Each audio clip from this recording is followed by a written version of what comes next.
4 note 100-100 के लेके बट्टे वाले के पास जाता है और उसे दिखाता है कि चारों के कोने से नोट फटे हुए हैं। तो बट्टे वाला पूछता है, क्या बात है, ये 4 कोने आपके कट कैसे गए? तो उसने कहा, मेरी किस्मत खराब है, घर में चूहे ने काट लिया। तो उन्होंने कहा कि भाई नोट है, इन्हें संभाल के रखना चाहिए। तो वो बोला, भाई मैंने तो अलमारी में संभाल के ही रखे थे, मगर मेरी फूटी किस्मत कि वहां भी चूहा घुस गया और ये 4 नोट काट के चला गया। तो उसने कहा, इसके कोने आपके पास हैं? तो उसने कहा, नहीं भाई, इतनी अच्छी किस्मत कहाँ कि 4 नोट कोने मिल जाएं, पता नहीं कहाँ फेंक गया है। बट्टे वाले ने कहा, भाई बिना कोनों के तो आपको आधे पैसे मिलेंगे, और अगर आप कोने ले आते तो थोड़ा बहुत काट के मैं आपको पैसे दे देता। तो उसने कहा, भाई अब क्या कर सकते हैं, अपनी किस्मत से तो नहीं लड़ सकते, मेरी फूटी किस्मत है तो अब आधे पैसे हैं तो आधे ही दे दो।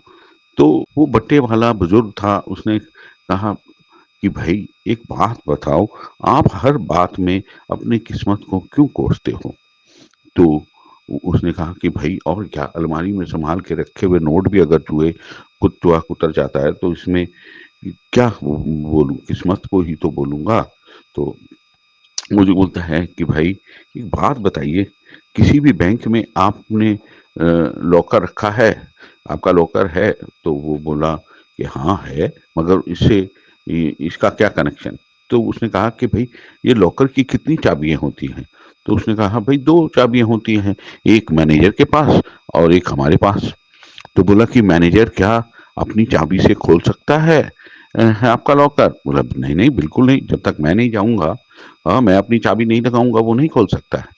तो उसने कहा कि इसी तरह हमारी भी सबकी 2 चाबियां होती हैं, एक कर्म और एक किस्मत। तो किस्मत की चाबी ईश्वर के पास होती है और कर्म की चाबी हमारे पास होती है। ईश्वर मैनेजर की तरह आपका जितना भी हित चाहे वो उस चाबी से कुछ नहीं कर सकते, जब तक आप अपने कर्मों की चाबी नहीं लगाओगे। तो इंसान को अपनी कर्मों की चाबी लगानी पड़ती है, तभी भाग्य बनता है। इतनी बात हो ही रही थी कि उसको घर से फोन आता है और वो बोलता है कि मैं समझ गया है आपकी बात। बोले, क्या हुआ? बोला कि मेरी वाइफ का भी फोन आया था, उसने सारी अलमारी छान मारी और छानने की वजह से उसको पता चल गया कि कहाँ से चूहा घुसा था। वो छोटा सा एक छेद अलमारी में था जहाँ जहाँ से वो घुस कर काट गया। मैं अभी जाके उस अलमारी को बना दूंगा तो वो फिर एयर टाइट हो जाएगी, अब वो काम नहीं होगा। और बोला, भाई साहब लकीली मुझे वो 4 कोने भी मिल गए, मेरी वाइफ ने ढूंढ निकाले। तो उस बुजुर्ग ने कहा, देखा, कर्म किया तो फल मिला ना। अगर आप कोशिश ही नहीं करते तो ना ही आपको पता चलता कि कैसे चूहा गया। और दूसरी बात, ये कोने भी नहीं मिलते, आपके आधे पैसे भी नहीं बचते, आप काफी नुकसान से बच गए। तो कर्म तो करना ही पड़ता है, आप खाली भाग्य को कोसोगे तो कैसे होगा?